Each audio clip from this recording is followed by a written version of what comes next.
Okay. Welcome to LEGO D&D. LEGO D&D. All right. So today we're talking about LEGO D&D. So finally we get our look here in the studio about the whole entire D&D set. Right behind the shield here. I You see. and then Yeah. this piece that broke off, that's like a little potion on top. So I think it's a great start for LEGO D&D, like I said. And I'd love to figure out how where they're going to go from here. Welcome to BrickFix. welcome back. How have you been? What's going on? There's something really big in my way here. What? It feels like an adventure. Oh, are we going on an adventure? I think we might have to start at the end to find out.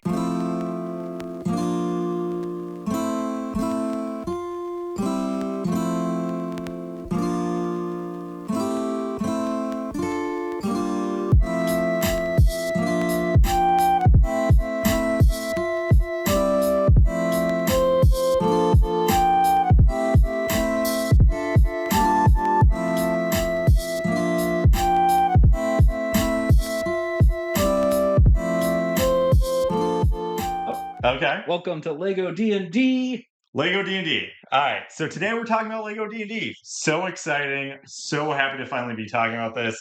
Obviously, we bought this set a while ago, even got the Mimic. Yep. So that's... Aren't they selling the Mimic again? They did for a little period of time there, back in the summer here in July, I think it was. If you bought this set again, like if you hadn't bought it, you could had a chance to be able to purchase it and get the Mimic over one of the weekends. That's nice. That's a Yep. nice thing for them to do.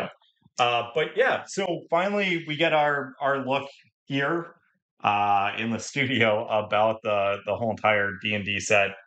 I gotta say, it's my first time looking at it. I wasn't actually a part of the build, and it looks awesome. The scale on the whole entire thing is great. Everything has its own place, and when it comes down to it, the fact that it breaks down, everything rotates around.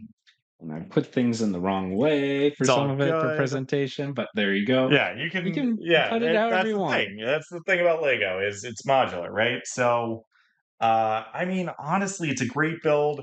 What did you most like about this build?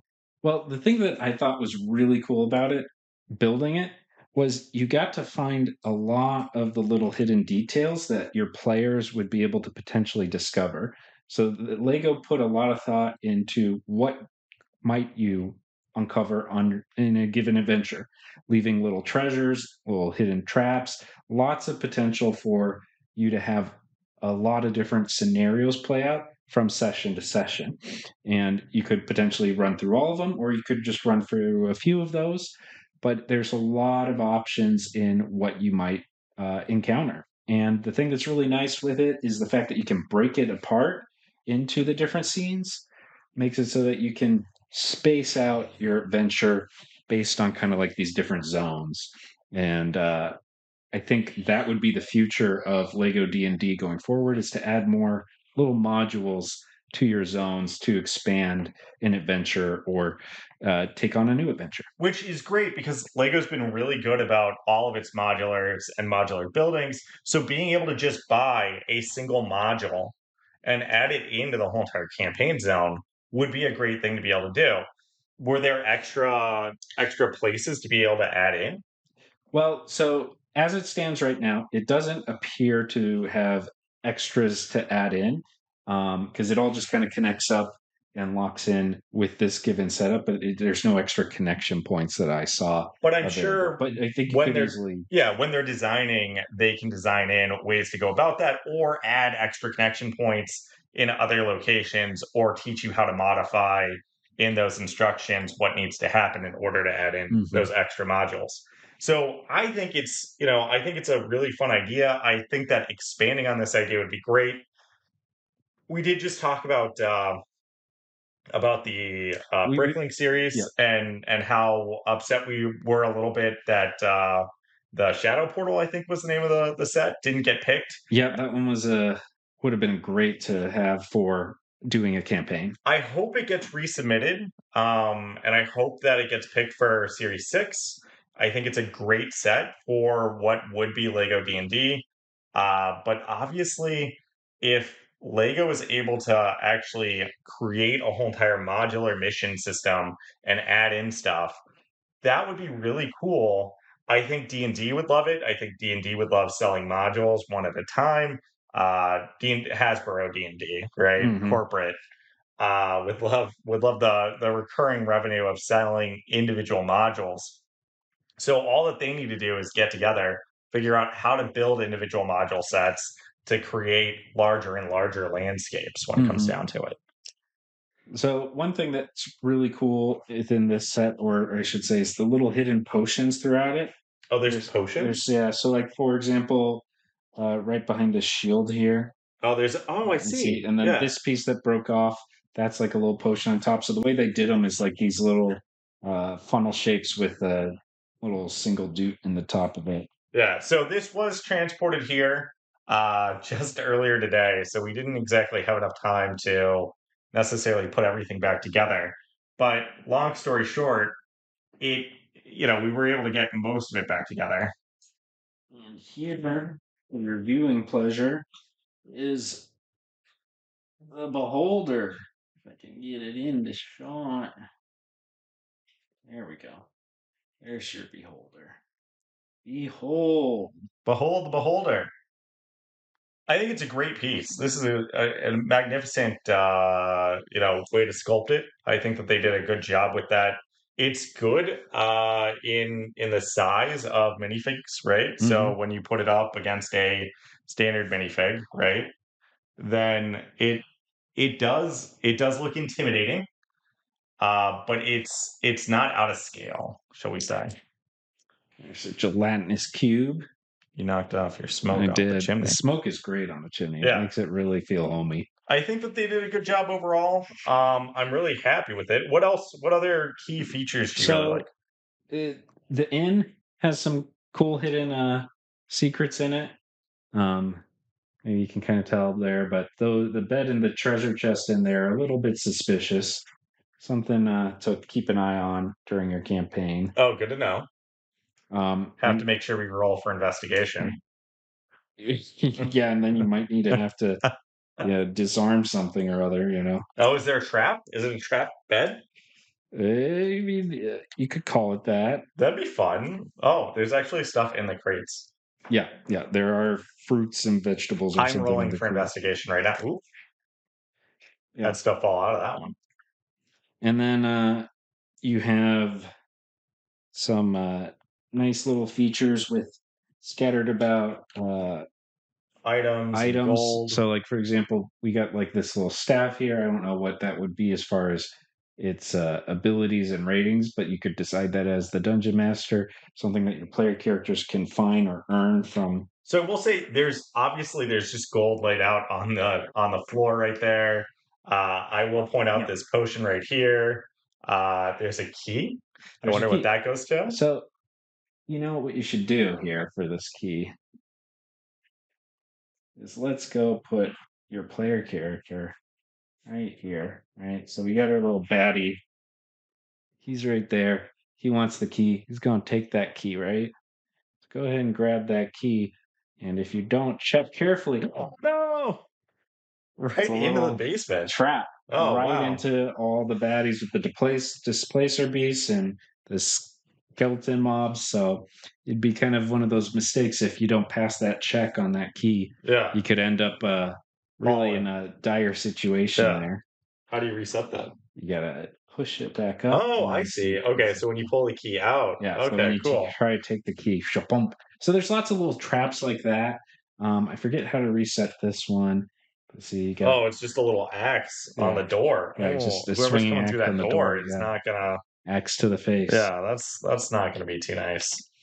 So there's tons of little traps, and then you have like these little hidden gems, or I don't know if they're decorative or what, if there's power in that or whatnot in the castle here. Very cool. And you've got obviously the guy doing some black magic kind of stuff there. At the top. Yeah, he's like the main guy running it all. He stole the egg from the dragon or something like that, I believe is what the campaign's about. Which, speaking of, we have the campaign Manual.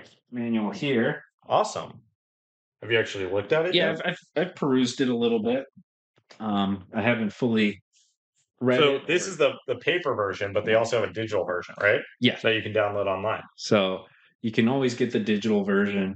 I don't know if they still have paper version copies available, but you get those from using your points, I think it was, Oh yeah, on you Lego could points. get those from. Yeah, I remember that. And so that's how I got this. And basically, it has your stat blocks for your player characters in here. So it's already pre-planned out. So see, it's just suggesting this is what your cleric has. And so for all the player characters, they have a little blurb about what they are and what they have as abilities. It does talk about what each item is, which is kind of nice. So you have your character sheets. Mhm. It talks about it gives you your full rules. So one thing about the Lego rules that differs from the normal D&D rules is they say one, you can play it as 5e if you want. But they suggest for the rules that instead of using a dice system, that you do a coin flip system. Oh, And for movement, they suggest that it's kind of like basically a little bit arbitrary. It sounded like just like how much you think you want them to move is okay. what I took it as. Um, so it's just kind of up to your discretion, but just more of a free form play. And basically, the coin flip is just for making any kind of choice decisions, like how you deciding if an attack lands. You just coin flip it. Well, that's nice because obviously they didn't sell dice with this set. Hmm. So if you don't have dice, it's a way to play without actually having any dice sort of thing. So I think that that's a fine thing. Not everyone has a full set. Hmm. And I would imagine that's also going to speed up the rate of play with this kind of set and be a little bit more easier for a younger audience to understand and play through a campaign. That would make sense because obviously it's supposed to be designed for everyone, not just for adults. Hmm. And so trying to make sure that it's fully engaged is important. I definitely think that this is a good set. I think it's a great start to Lego D&D. I think that man, I think the dragon looks amazing. I don't think we actually even highlighted it in this video yet, but it is a great. I mean, just look at how big that is compared to your minifig.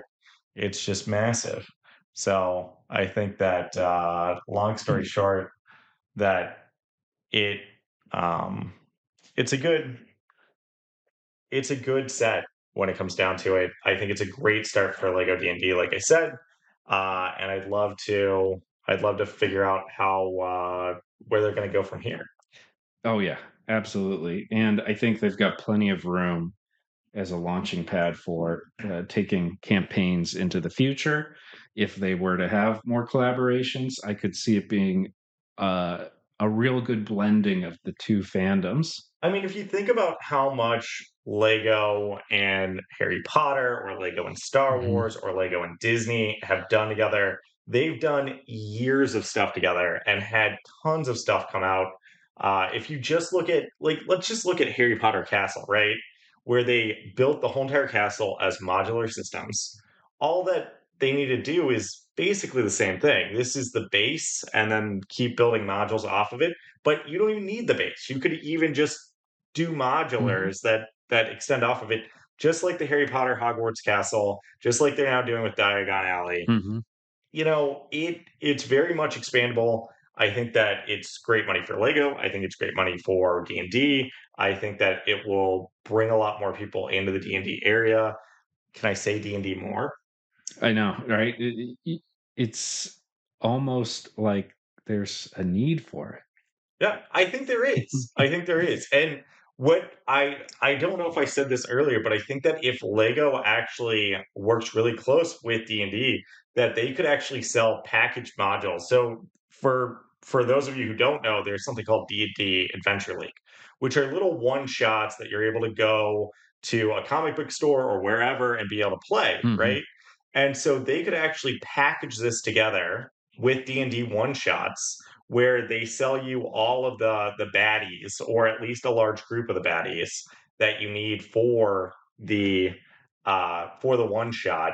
And long story short, what they're able to do in that is they're able to then combine that sale, make a sale for an Adventure League adventure, where you're getting both the rule set for that adventure as well as all of the minifigs that you need, and creating a package deal sort of thing.